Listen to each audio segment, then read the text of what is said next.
learn with joy.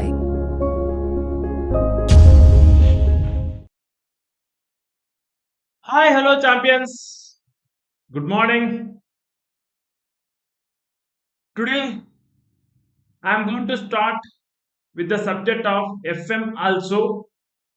I am going to keep uploading the videos which are conceptual based, may not be lengthy videos, short videos which can give you more clarity on the concepts. Let me start with one of the important concept from the FM of CA and CMA intermediate, that is NPV, net present value. Okay, now see here. We all know that how to calculate NPV, that is discounted cash inflow minus discounted cash outflow. In short, I will be calling it as DISCI. DISCI stands for discounted cash inflow. DISCO, discounted cash outflow. DISCI minus DISCO.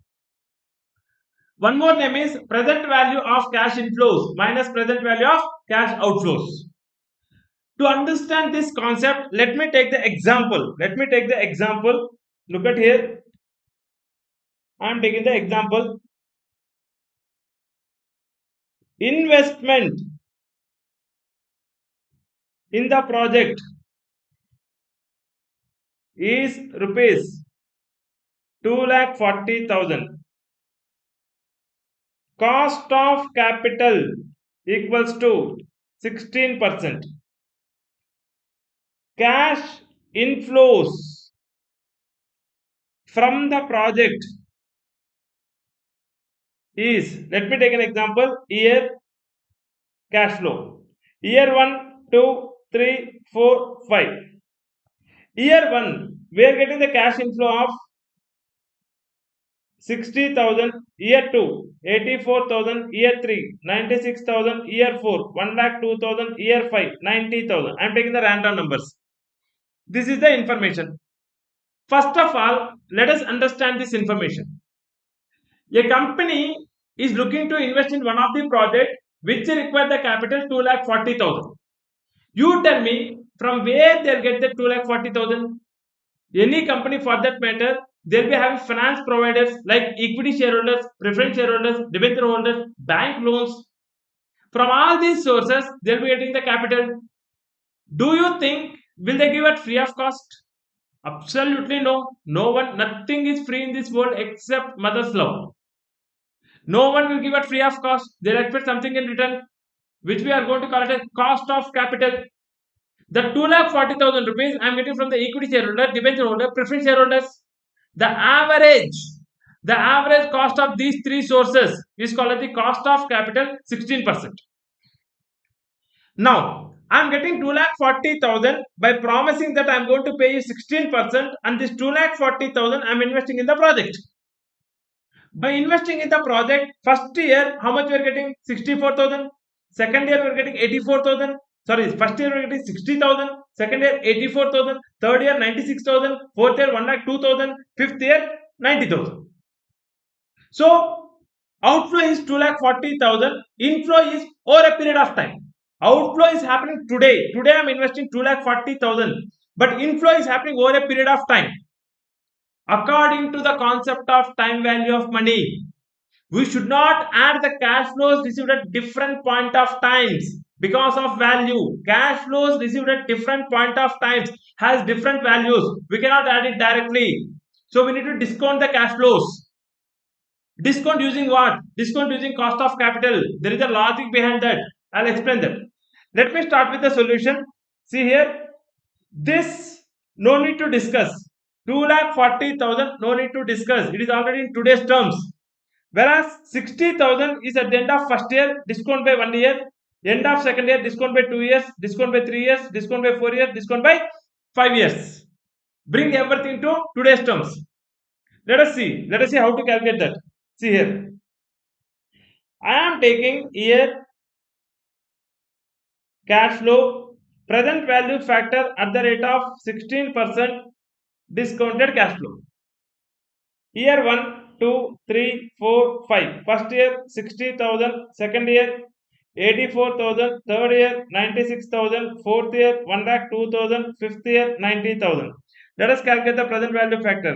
How to calculate that? 1 divided by 1.16, because 16% is the cost of capital. I am using 16% for discounting the cash flows. We all know that 1 divided by 1 plus r to the power of n is the present value factor formula.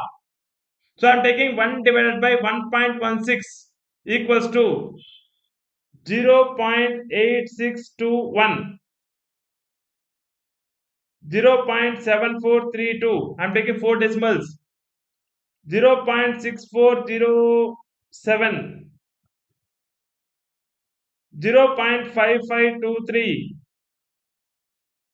0.4761. Okay, these are the things. Now let us calculate the present value. 60,000 into 0.8621 equals to 51,726. 51,726. Next, 84,000 into 0.7432. 0.7432, 62,429. 96,000 into 0.6407, 61,507. Next, 1,02,000 into 0.5523 equals to 56,335. 90,000 into 0.4761 equals to 42,849. 42,849. Let's make a sum of everything. Plus 56,335 plus 61,507 plus 62,429 plus 51,726 equals to 2,74,846.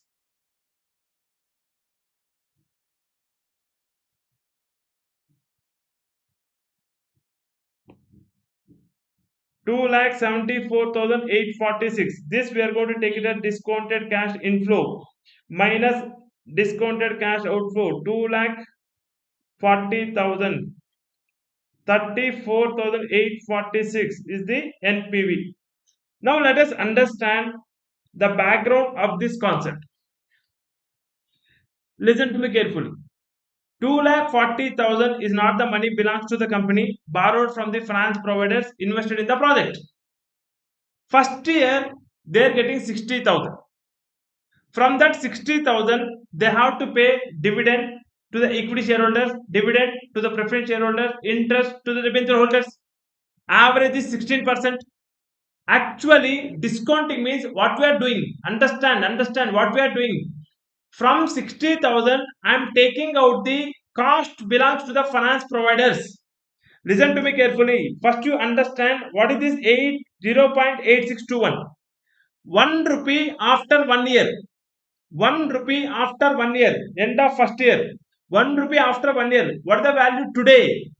What is the value today? 86 paisa. 86 paisa. Balance 14 paisa paid to the investors, paid to the finance providers. That means I am taking out the cost belongs to the finance providers. After taking out that, what is the net amount left with me? 51,726.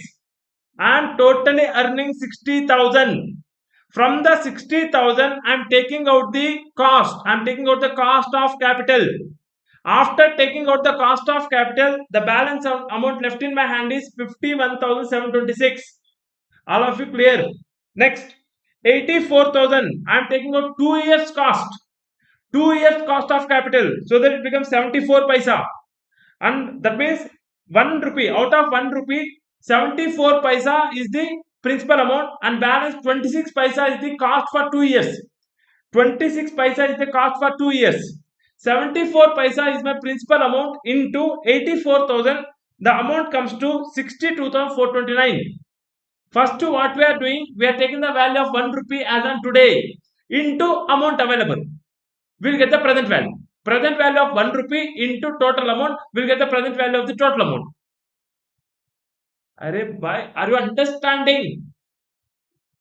Okay, now Third year 64 paisa into 96,000, 61,507. Fourth year, fifth year, we calculate as it is.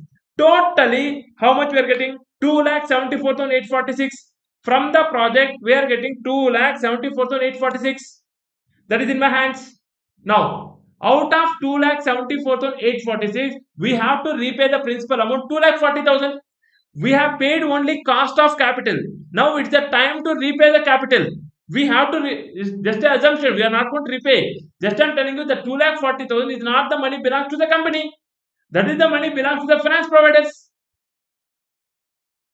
So from 2,74,846, I'll take out the principal portion. I'll take out the investment amount of the finance providers. I removed that. Balance left out is 34,846. It will be added to wealth of the company. Wealth of the company. It will be added to wealth of the company. So that we used to say NPV positive accept, NPV negative reject. Understand the concept. Why we need to accept when the NPV is positive? Why we need to reject when the NPV is negative? The reason behind that is when the NPV is positive, it will be added to the wealth of the company. It will maximize the wealth of the company. Any investor, any person wants to maximize the wealth. So when the NPV is positive, it will maximize the wealth of the company. When the NPV is negative, it will reduce the wealth of the company. So that we used to say when the NPV positive, when the NPV positive, accept, when the NPV negative, reject. Understanding, that is the logic behind that. In case of mutually exclusive, the project which gives highest NPV will be accepted. So this is the concept of the NPV. In the next video, I'm going to come up with the IRR. As I stated, any concept you have the doubt, please mention in the comment section. I'll make the video on that and it will be so much helpful to you. I'm there to support you people. Any doubt for that matter, as I mentioned in the last video also, I'm going to start with the Telegram channel. You can keep posting your notes in the Telegram channel. I'll be answering all those doubts. Thank you so much. I'm winding up the class. Thank you.